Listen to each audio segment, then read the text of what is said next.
Hey friends, and welcome to The Wine CEO. My name is Sarah and I'm a certified sommelier, and I'm your host of the Wine CEO podcast, and I'm so excited that you're here with me today for what is part 2 of a really interesting topic. So last week on the show, I chatted about OpenAI, artificial intelligence, and ChatGPT. So if you missed that episode, definitely hit pause, go back and watch it, because it laid a really great foundation for talking about the whole concept of how artificial intelligence and wine are interacting today and what could be the potential future opportunity around using it in the wine industry. Now, for today, what I'm going to focus on is how I've used ChatGPT already and some recommendations of how you can use it to learn more about wine.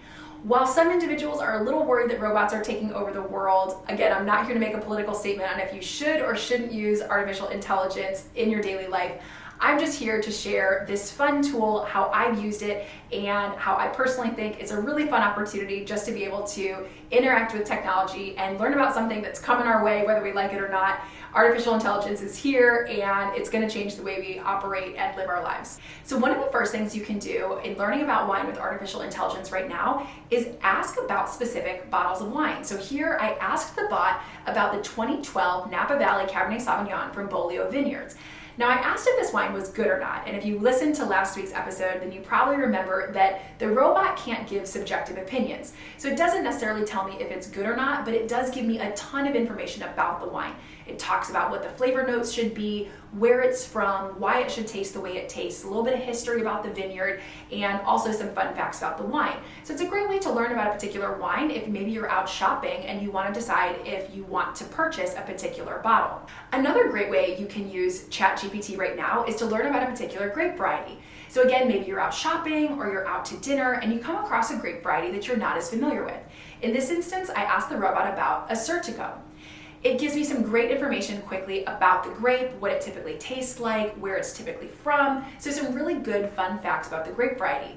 So it can actually be a great way to learn some really brief, quick facts in an overview about a particular grape variety. Now, I mentioned in last week's episode that there are some concerns around all of the answers being completely factual. So if you missed that episode, again, head back and listen to it to understand the reasoning on why you might want to be a little careful when you're getting information like this. But I think that when you're trying to do a really quick, brief overview and learn more about a grape variety, again, really quick facts, I think it can be a really fun tool to use. ChatGPT can also be fun if you're planning a dinner party. So let's say you're cooking chicken parmesan and you want a great wine pairing recommendation. You can ask the bot for a wine pairing recommendation and it'll give you some really good options. Fun fact, a little plug here for ChatGPT, you can also ask it for a recipe for chicken parmesan and also a shopping list based upon that recipe. So really fun tool, definitely if you're looking for just some quick assistance and not having to scroll through the web or Pinterest to try and find some inspiration. It can be really great for planning. Now, in this instance, I asked about a 4-course dinner with food and wine pairings, and it gave me a pretty good recommendation. Again, I mentioned in my last week's episode that it's not the most creative. It sticks with very basic statistical recommendations, but it's still fun if you're looking for really quick answers or you need some inspiration. ChatGPT can be a really fun tool to use. Another great way that I'm loving using ChatGPT right now is for travel planning. So there's actually been a lot of articles recently from Condé Nast and other travel companies about how travelers are starting to use artificial intelligence to plan their trips.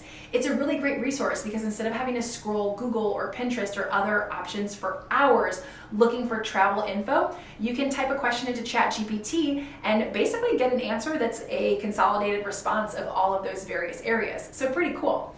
Let's say, for example, you're planning a trip to Napa. You could type into ChatGPT, what are the top 5 restaurants in Napa? What are the 3 favorite hotels in downtown Napa? What are 10 wineries within a 30-minute drive of downtown Napa? So you can ask all of these great questions, get a ton of answers, and then maybe copy and paste them into a note on your phone to later go and do research. So from there, you would take the answers, put them into Google to look up that specific hotel and be able to then book your reservation. So it's a fun way to be able to plan a trip, just asking a lot of questions within the ChatGPT platform. I will admit to being that person a few years ago who would put a topic into Wikipedia and I would go from page to page clicking on one link, and that would lead me to another page, and then I would click on another link and I would just learn about topic after topic.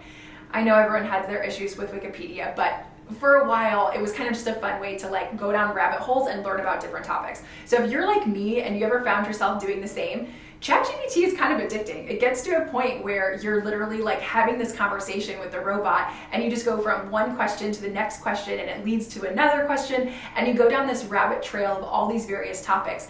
It kind of makes me a little concerned that at some point people are going to stop having like human interactions because you're going to be just like having full conversations with robots. But we won't stress about that quite yet. I think there will always be a need for human interaction and that personal touch, but it definitely is interesting when you think about the capability of the technology and possibilities in our future. Now, I've asked ChatGPT a ton of questions. Was 2005 a great vintage in Bordeaux? Give me 10 recommendations of Tuscan wines under $30. Can you tell me what great white wines come from Germany?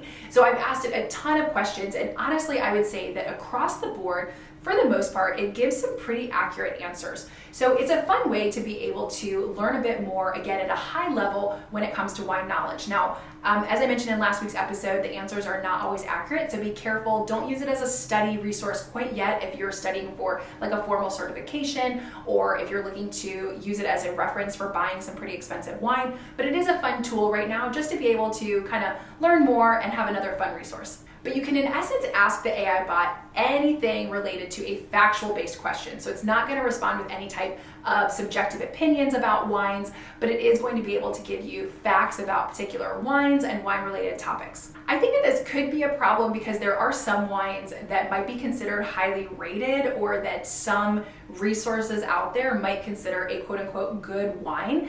But a certified sommelier would probably tell you that that's more marketing dollars that has influenced the perception of that wine than necessarily the quality. So it's a little concerning because there could be some things that you would read or interact with through the AI platform that wouldn't necessarily be accurate, and that a certified sommelier would probably tell you, no, that's kind of a poor quality or a cheaper wine. So it's just good to eyes wide open, understand how you're using the platform and that there's definitely still some gaps.